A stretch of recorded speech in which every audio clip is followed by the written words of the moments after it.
श्री श्री रविशंकर की संस्था art of living के कार्यक्रम विश्व सांस्कृतिक उत्सव में रामदेव के नहीं आने पर सुश्री ने कहा, रामदेव व्यस्त रहे होंगे इसलिए नहीं आ पाए। श्री श्री रविशंकर ने कहा, दिल्ली में भव्य और विशाल विश्व सांस्कृतिक महोत्सव की सफलता की चर्चा पूरी दुनिया में। ऑस्ट्रेलिया के प्रधानमंत्री ने अगला उत्सव ऑस्ट्रेलिया में करने का न्योता भेजा। दिल्ली में यमुना तट पर 3 दिन तक चले श्री श्री रविशंकर के मेगा शो का समापन शहरी विकास मंत्री वेंकैया नायडू ने कहा, ऐसे कार्यक्रमों से दुनिया में भारत की छवि निखरती है। श्री श्री के मेगा शो के समापन में पहुंचे वित्त मंत्री अरुण जेटली, कहा, आर्ट ऑफ लिविंग ने दुनिया भर में लोगों को जीने का मकसद सिखाया। श्री श्री रविशंकर के कार्यक्रम में आए दुनिया भर के लोगों से भारत में निवेश पर भी हुई बात। दिल्ली के लीला होटल में ग्लोबल लीडरशिप फोरम का आयोजन। ग्लोबल लीडरशिप फोरम में पहुंचे रेल मंत्री सुरेश प्रभु, ऊर्जा मंत्री पीयूष गोयल, दिल्ली के सीएम अरविंद केजरीवाल, विदेश राज्य मंत्री वीके सिंह और केंद्रीय वाणिज्य मंत्री निर्मला सीतारमण। नेपाल के पोखरा में 16 से 18 मार्च तक होने वाले सार्क के विदेश मंत्रियों के सम्मेलन में हो सकती है भारत और पाकिस्तान के विदेश मंत्रियों की मुलाकात। एबीपी न्यूज को सूत्रों से मिली जानकारी। आरएसएस की ड्रेस बदली, खाकी हाफ पैंट की जगह भूरे रंग की फुल पैंट। राजस्थान के नागौर में चल रही आरएसएस की बैठक में लगी मोहर। 91 साल बाद हाफ पैंट से फुल पैंट। 1925 में केशव बलिराम हेडगेवार ने की थी आरएसएस की स्थापना, तब से आरएसएस में हाफ पैंट चल रही थी।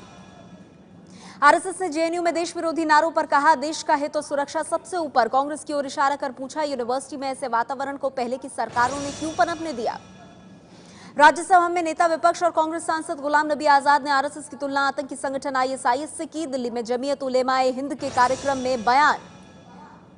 आरएसएस ने गुलाम नबी आजाद के बयान को कांग्रेस का बौद्धिक दिवालियापन कहा। बीजेपी महासचिव कैलाश विजयवर्गीय ने गुलाम नबी आजाद को सोनिया गांधी का गुलाम बताया। हरियाणा में हुए जाट आरक्षण का जिक्र किए बिना आरएसएस के दूसरे बड़े नेता भैयाजी जोशी ने कहा, आरक्षण ना मांगे अमीर।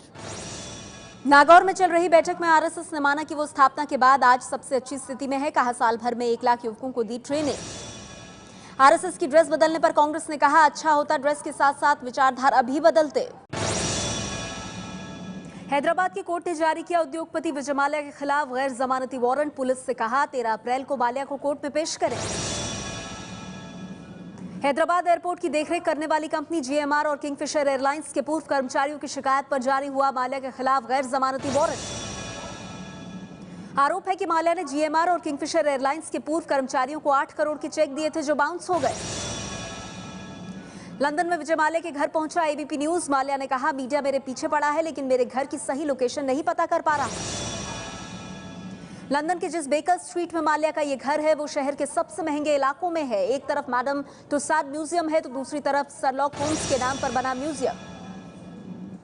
विजय माल्या ने ट्वीट करके मीडिया पर निशाना साधा। कहा, मीडिया मेरा पीछा ना करे, मैं मीडिया से बात नहीं करूंगा। मीडिया मुझे सही जगह ढूंढने की कोशिश नहीं कर रही है।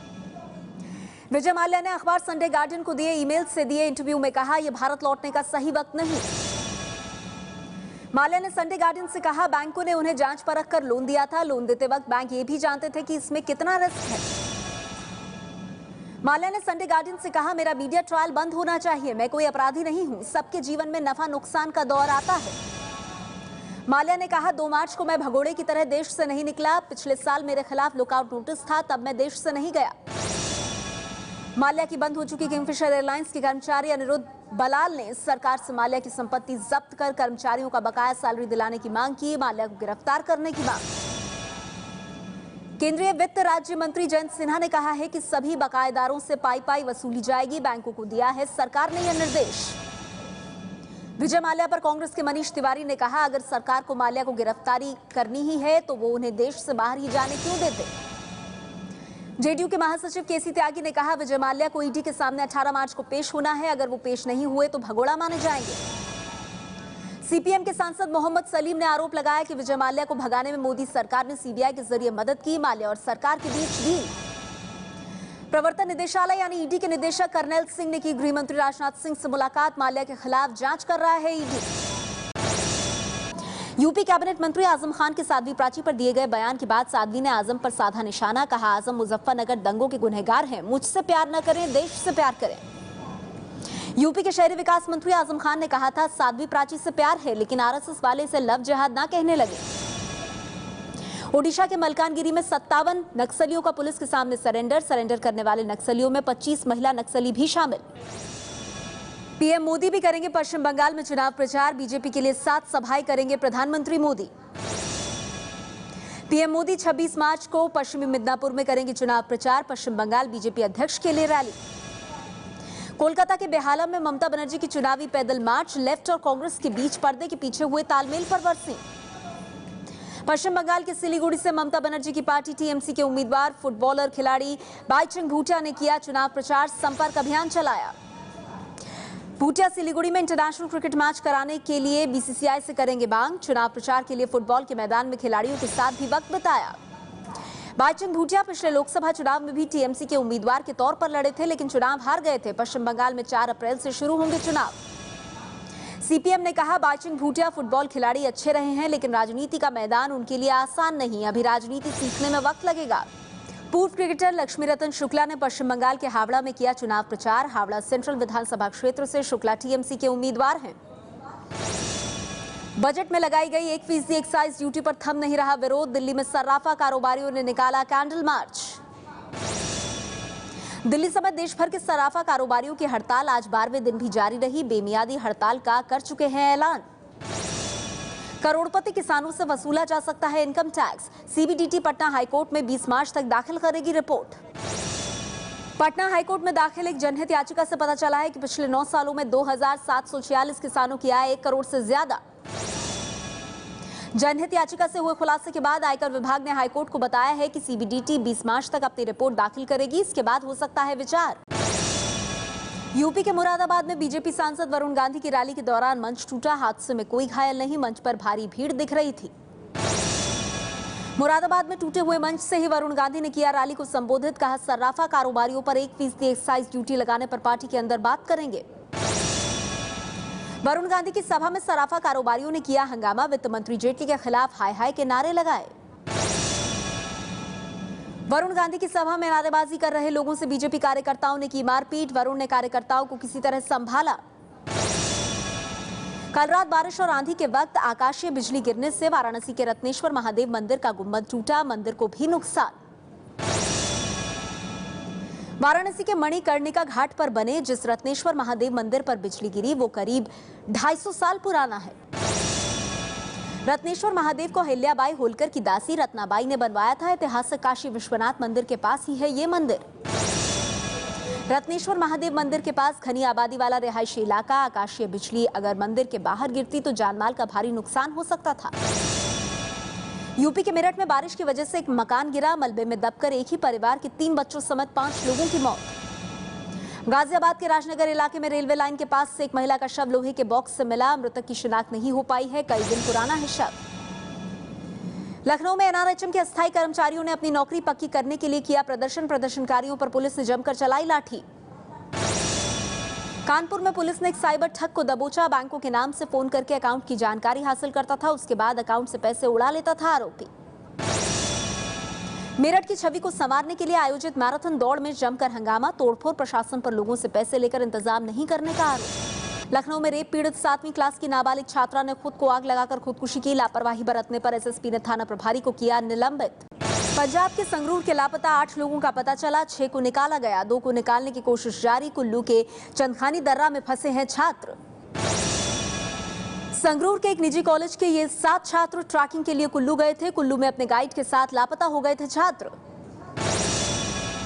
उत्तर भारत में बारिश के साथ ओले ने किसानों की चिंता बढ़ाई। पंजाब के कई हिस्सों में गेहूं के साथ रबी की फसल को नुकसान। बेमौसम भारी बारिश और ओले पड़ने से हरियाणा के रोहतक में भी किसानों की गेहूं की फसल बर्बाद। किसानों की सरकार से मदद की मांग। उज्जैन महाकुंभ के पहले फिर गरमाई अखाड़ों की राजनीति। मध्य प्रदेश सरकार ने अखाड़ा परिषद के अध्यक्ष नरेंद्र गिरी को उज्जैन कुंभ आने का न्योता भेजा। महंत ज्ञान दास को नहीं माना अखाड़ा परिषद का अध्यक्ष। टेलीकॉम मंत्री रविशंकर प्रसाद ने कहा, पटना हाईकोर्ट में जल्द शुरू होगी वाईफाई सेवा। कल प्रधानमंत्री मोदी ने कहा था, अदालतों को आधुनिक टेक्नोलॉजी से लैस करना जरूरी है। बिहार के बेगूसराय में नाव नदी में डूबी, 5 लोगों की मौत। 3 किसी तरह से तैरकर बाहर सुरक्षित निकले। मुंबई के कुरार में बीजेपी नेता मोहित कंबोज के दफ्तर पर बीती रात कुछ लोगों ने फेंके पत्थर। कंबोज ने कहा था, पुलिस ने एमएनएस के 50 कार्यकर्ताओं को गिरफ्तार किया।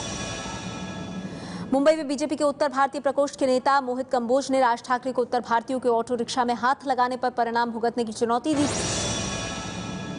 पुणे में सलमान खान की संस्था बीइंग ह्यूमन फ्रेंचाइजी की सेल्स गर्ल के साथ यौन उत्पीड़न का आरोप। 2 लोगों ने खुद को बीइंग ह्यूमन का अधिकारी बताकर किया यौन उत्पीड़न। यौन उत्पीड़न का मामला सामने आने पर पुलिस ने दोनों आरोपियों को गिरफ्तार किया। कुछ ही देर बाद जमानत पर छूटे दोनों आरोपी। महाराष्ट्र के सांगली जिले में झोपड़ी में रहने वाले शख्स के घर से मिले 3 करोड़ रुपए, 2 बुलेट मोटरसाइकिल और महंगी कार भी बरामद। शख्स नहीं दे पाया कोई जानकारी। मुंबई अहमदाबाद हाईवे पर केमिकल से भरे टैंकर में लगी भीषण आग। मुंबई की तरफ आने वाली गाड़ियों की हाईवे पर आवाजाही बंद की गई। दिल्ली के सीमापुरी में मां पर 21 साल की बेटी के कत्ल का आरोप। बेटी पर अवैध संबंध के शक में हत्या का आरोप। आज ही बेटी की शादी की तारीख निकलवाने लड़के वालों का परिवार आने वाला था। दिल्ली के नजफगढ़ में कल हुए डबल मर्डर में पुलिस ने कृष्ण पहलवान समेत 4 लोगों को गिरफ्तार किया है। कृष्ण पहलवान ही उस दफ्तर का मालिक था जहां पर हत्या हुई थी। पश्चिम बंगाल के बीरभूम जिले में 2 ड्रम देसी बम बरामद। इसी जगह से कल भी देसी बम बरामद किए गए थे। पश्चिम बंगाल में 4 अप्रैल से विधानसभा चुनाव शुरू हो रहे हैं। भारत और न्यूजीलैंड की क्रिकेट टीम नागपुर पहुंची। T20 विश्व कप में भारत का पहला मुकाबला परसों न्यूजीलैंड से नागपुर में ही होगा। एबीपी न्यूज के खास कार्यक्रम में पाकिस्तान के पूर्व क्रिकेटर शोएब अख्तर ने कहा, भारत और न्यूजीलैंड का मुकाबला कांटे का होगा। दोनों टीमों में कोई किसी से कम नहीं। क्रिकेटर गौतम गंभीर ने कहा है कि न्यूजीलैंड के साथ मुकाबले में भारत मजबूत स्थिति में। T20 विश्व कप जीतने की हमारी संभावना है। पाकिस्तान की टीम ने कोलकाता के ईडन गार्डन स्टेडियम में आज जमकर किया अभ्यास। T20 विश्व कप में 19 मार्च को ईडन गार्डन्स में भारत और पाकिस्तान के बीच मुकाबला। पाकिस्तान टीम के कप्तान शाहिद आफरीदी ने कोलकाता में कहा, पाकिस्तान से ज्यादा प्यार भारत में मिलता है, सुरक्षा की कोई चिंता नहीं।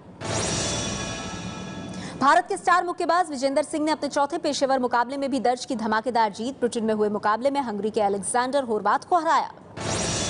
तमिलनाडु के कोयम्बटूर में 6 साल की बच्ची का कारनामा। करीब 41 मिनट में 10.5 किलोमीटर स्केटिंग कर एशिया बुक ऑफ रिकॉर्ड में नाम दर्ज कराया।